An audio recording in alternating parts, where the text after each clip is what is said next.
Ms. Evelyn.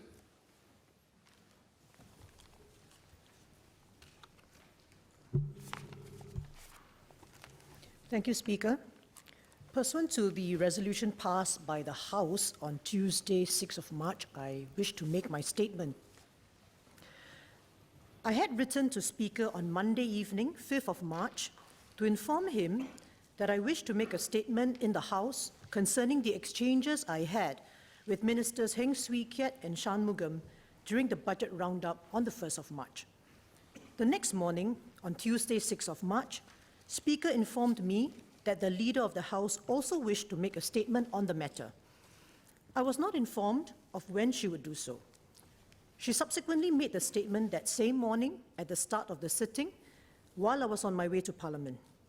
She has extended a copy of her statement to me by email. Speaker, sir, after the debate on the 1st of March, I have had time to track back what led me to have the impression and suspicions I articulated during the exchanges with the ministers. I would like to share these findings. Since 2013, the Prime Minister had said that our expected increases in spending would require more tax revenue. Finance Minister Heng had also made a similar statement in last year's budget, saying that the government was studying how it would raise revenue through new taxes or raising tax rates.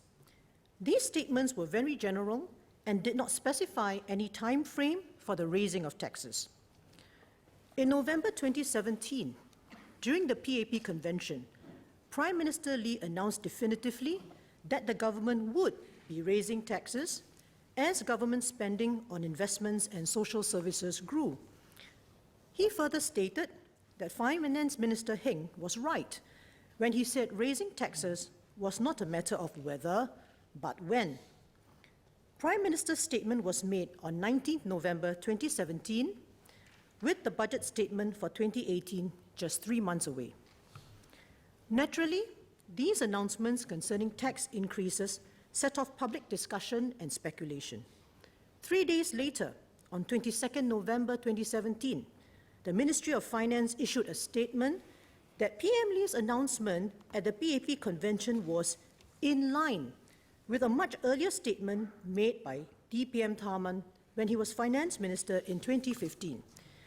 DPM Tharman had then said that the revenue measures that the government had already undertaken would provide sufficiently for increased spending planned until the end of the decade. In reporting the MOF statement, Channel News Asia commented as follows, and I quote, "The ministry's statement came after Mr. Lee's comments on the impending tax hike triggered public discussion that the government is making a U-turn," unquote. MOF further stated that planning for the issue now would allow the ministry to, and I quote, "better ease in the needed measures and to give our people and businesses some time to adjust," unquote. The MOF statement did not definitively say that there would be no tax increase in this budget. The fact is, raising taxes in the budget and only announcing it in the budget statement was what the government had done in the past. Hence, the uncertainty over whether taxes, and in particular GST, would be raised this budget continued even after the MOF statement. This was further fueled when MOF office holders kept up the discussion on raising taxes in the immediate run-up to the budget statement, saying they were working on when. Prominent economists went on record to predict that the GST rate would be raised in 2018 or 2019. Such economists included those from UOB, Ernst & Young, and DBS. What is notable is that nowhere in the discussions just before Budget 2018 did the government publicly commit that it would not raise GST before 2021. This was only announced on 19 February during the budget statement. As an opposition MP, it is my duty to watch every move and signal from the government for the future of Singapore and the welfare of Singaporeans. Hence, I admit that I did suspect that the government intended to raise the GST. However, the government contributed to this suspicion by its non-denial of reports and economists' predictions of an immediate GST rise. Based on the sequence of events, I believed the government could have intended to raise the GST at this budget. Thus, during the heat of the exchanges at the budget roundup, I articulated my suspicion. In doing so, I believe I was doing my duty as an MP to convey ground concerns, reactions, and confusion. I did not accuse the government of being untruthful as alleged, and neither had I intended to accuse the government of dishonesty. I do not accept the over-characterization the PAP MPs have put on my words and intentions, based on their own interpretation, born out of overactive imaginations and oversensitivity. Since the government has now refuted that it had any intention to raise GST immediately, I can accept that my suspicion then may not have been correct. Leader, do you have any response or clarification?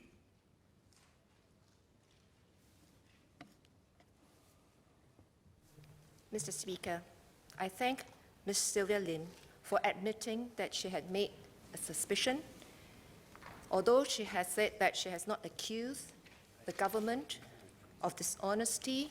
But let me put the facts here. She made the accusation, she made the statement in the House. At that time, she didn't have the facts with her. Minister of Finance put the facts squarely before the House, inviting her to question as a witness. She didn't make any attempt to do that.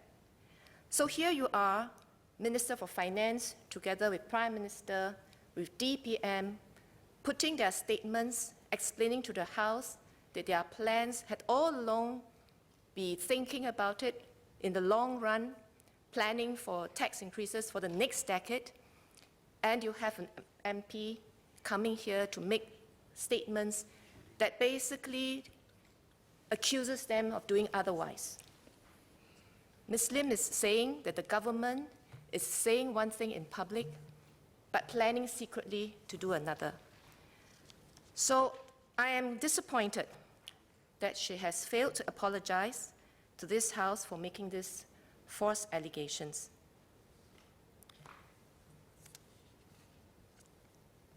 The allegations have indeed harmed and tarnished the reputations of other members, namely the Prime Minister, DPM, and Minister of Finance, Heng Swee Keat. Because she has put questions, she has not withdrawn allegations, she has not apologized. And I think the privilege that parliamentarians enjoy come with responsibility, that whatever we say here, if you do not have the facts, you should check them, and having checked so, you should consider whether the remarks have indeed hurt the integrity of the members. And I put to the House that indeed they have. So I would like to just remind members of the House that they may not abuse this privilege to misrepresent facts or mislead Parliament. They're not entitled to make unsubstantiated allegations without taking steps to check the fact or knowingly maintain the allegations they have been shown to have no factual basis. Unlike her colleague NCMP Leon Pereira, who both withdrew and apologized to this House for making misleading statements, in a recent case, Ms. Lim has refused to apologize. By so refusing, her conduct falls short of the standard of integrity and honor expected of all members. I must therefore put the honourable member on notice, and the rest of the House too, that if she repeats such dishonourable conduct and abuse parliamentary privilege, I refer the matter to the Committee of Privileges. Mr. Willem. Thank you, Speaker, for giving me the opportunity to respond. I'd just like to make 2 points at this stage, depending on where the Speaker wants to take this debate. If the government had indeed been so clear of its intentions not to raise GST before 2021, why is it that the public was so worried that this would happen? Why was it that the economists came up with reports after the PM's speech at the PAP convention to predict that the GST rate would be increased in this budget? Are they all dishonest and hypocritical? Secondly, perhaps we can get some clarification from the leader on the standards expected in this House. And I'd like to quote this statement from Cabinet, which was made in the House quite recently. I begin the quote. If MPs believe that something is wrong, it's MPs' job to pursue the facts and make these allegations in their own name, decide whether something seems to be wrong, and if you think something is wrong, even if you are not fully sure, then come to this House, confront the government, ask for explanations and answers. This is a quote from Prime Minister Lee during the closing debate on 38 Oxley Road. So I'd like the leaders to clarify. Is there a difference in standard here? One standard when the PM's name needs to be cleared, and another standard when we're talking about raising taxes on the people? Leader. In this chamber, we often make representation and bring forth the views from our constituents, from our stakeholders. This is expected of us. We are members of the parliament. Some of us, most of us are elected to do so, to be the voice of the people. We are fully expected to do so. There's nothing wrong with it. That's the difference between us. Let me say that again. But we have a responsibility when we bring this matter to this place, because this chamber is for serious debate, is for making of laws, is where we have serious discussions about the future of Singapore. So before we bring the opinions, the speculations, the views, the unhappiness to this chamber, we need to check the facts. Ms. Lim has admitted that she didn't do so in the first instance. But having said so, after she has brought the matter here, we have laid down the facts to her. The finance minister has plainly said that there wasn't such an intention. And yet she continued to insist on the allegation. That is the matter that we are discussing here. And this is a difference between what we say in this chamber and what economists, analysts say outside this chamber. We have a duty to fellow members, we have a duty to fellow Singaporeans that whatever we say here carry responsibility. And this also is the standard that Prime Minister has said earlier. Ms. Sylvia.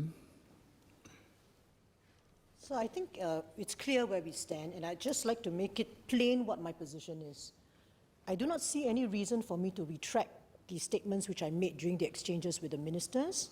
As I mentioned in my earlier statement, there was a sequence of events which led me to have that suspicion, contributed to by the government. And secondly, sir, I will not apologize to this House because I believe that I was doing my duty as an MP in the constitutional role that we have been elected into, to give the government the forum to account to the people. And for that, I make no apology. I duly note, Leader, anything else? I'd just like a clarification. Does Ms. Lim not retract her allegation? I believe she's been quite clear on that. that I'm not retracting. So I misunderstood earlier. I thought that Ms. Lim has admitted that those were her suspicion and that she would retract it. But that being the case, I must say that we're deeply disappointed. For someone of her experience should accuse the government of lack of candor, even though the facts have been explained to her clearly, both in the public domain, in statements made by MOF, as well as here by Minister of Finance. I would like to say that her conduct falls well short of the standards of integrity and honourable conduct we expect of all members. And regrettably, to say that it reflects the low standards which the member and her party have set for themselves with regard to commitment to truthful and honest debate in Parliament. which I should repeat again, it is expected of us to bring our views forth here. It's expected of us to debate. But if the facts were wrong, and we have said that the facts were wrong, we had not had this plan of floating of balloons and then only to retract after public pressure, that's just plainly not existent. It's a figment of imagination. Should continue with this accusation, just like this deeply disappointing and deplorable. I've permitted both sides of the House to state their respective positions. Minister for Finance, would you like to add? Mr. Speaker, sir, thank you for allowing me to take up this matter. Now, I think, Ms. Lim, you made a statement on the 1st of March, and let me quote, "We do know that in the run-up to the budget discussion, there were some test balloons being floated out about the fact that the government needs to raise revenue. And immediately, the public seized on the fact that DPM Tharman and perhaps other leaders had earlier said that the government has enough money for the decade. So the public pointed out that, hey, you know, is this a contradiction? And I rather suspect, I meaning Ms. Sylvia Lim, that the government is stuck with the announcement. Otherwise, you know, if their announcement had not been made, perhaps we would be debating a GST hike today," unquote. Now, I think what Ms. Lim meant by that statement is that she was suggesting that the government would have raised GST immediately, if not for the adverse public reactions when it floated the suggestion late last year, and if it had not been stuck with a previous statement that it had enough money for the decade. Now, Ms. Lim was in fact accusing the government of being untruthful when it says that it had planned ahead and that its proposal to save the GST, to raise the GST between 2021 and 2025 was the result of such planning. Now, Ms. Lim asked earlier that why is it that the Ministry of Finance did not come out to review details of the budget. Now, the budget is a serious matter. We take great care in preparing the budget, and that the details are kept as secret, until the day of the budget, because it has got impact on the market and on not just in Singapore but internationally. So I do think that these are serious matters. Now, what Ms. Lim is saying, that your allegations, you made an allegation, you claim to reflect these views of the public, but you said, I suspect that this is the case. Now, Parliament is a serious forum for us to discuss serious matter. Now that you have opportunity to gather all the facts, now that I and my colleagues have made all the clarifications, and you had the chance over the last few days since you made the statement to check the Hansard, to check whatever facts, I think it is only right and honorable that you withdraw the statement, unless you have a basis for that, that you cannot come here and say, I heard this, I'm repeating this. You need to have a basis. So having examined all the facts, do you have a basis? And if not, I think it is only right and proper that you withdraw the statement. Ms. Lim? Thank you, Speaker. I don't think Minister for Finance was listening to my speech. I set out in my speech the basis for my suspicions, going through a chronology of events that led me, and not only me, others to have that suspicion. Now, Minister for Finance mentioned that, of course, budget preparation is a secret and so on, and I think that's actually part of the whole issue. Only the Cabinet knows the truth. And as I said in my speech earlier, the government has said it's refuted that it had any intention to raise the GST this year. I do not know the truth, so I can accept that I may have been wrong. But I do not accept that my suspicion had no basis, and I do not apologize. Mr. Loh Teck Kiang? Thank you, sir. I do take it that budget is a serious matter, and it's always secrecy because it might affect market movement and all that. But I'm sure the government has no intention to raise GST. I think there's nothing wrong for the government to come up earlier to say that, look, we don't have intention to raise GST at this budget. And that will have cleared the air and the confusion on the ground of speculation that, well, you know, you're keeping quiet, you're taking raising tax, but not mentioning what kind of tax. And GST is a form of tax. And that, I think, contributed to ground confusion and leading to the impression form. And I can understand at the heat of exchange that it comes to your mind, you articulated it, and I think Ms. Lim accepted that, you know, that was at the point in time, and now, you know, it's clear that the government has no intention to raise GST at the point in time, and her suspicion wasn't really correct at the point in time. I duly note the position stated by both sides of the House, unless there are any other points to be raised by either side that will provide further clarity. Minister for Finance. I think I can accept that in the heat of the exchange, you have, you know, you may be saying things which you did not intend, but now, having had so many days to examine the facts, I would like to know that whether Ms. Lim, do you have a basis for your belief, and now do you accept the explanations that have been given, that this has been the intention of the government, there was no backtracking, that this was the facts as we have put out. In fact, the issue of raising taxes have been raised many times before that. It's just that the timing and the details are not reviewed. And I don't think it is proper for us to talk about the details and timing of it way in advance of a budget. Ms. Lim. So I have nothing substantive to add to what I've already said. I said in my speech earlier that I can accept that my suspicion may have been wrong, but I do not accept that my suspicion had no basis, and I do not accept that I have failed or been derelict in my duty as an MP to this House. As I've said earlier, I duly note the position stated by both sides of the House. I propose that we move on. Order. The clerk will now proceed to read the orders of the day.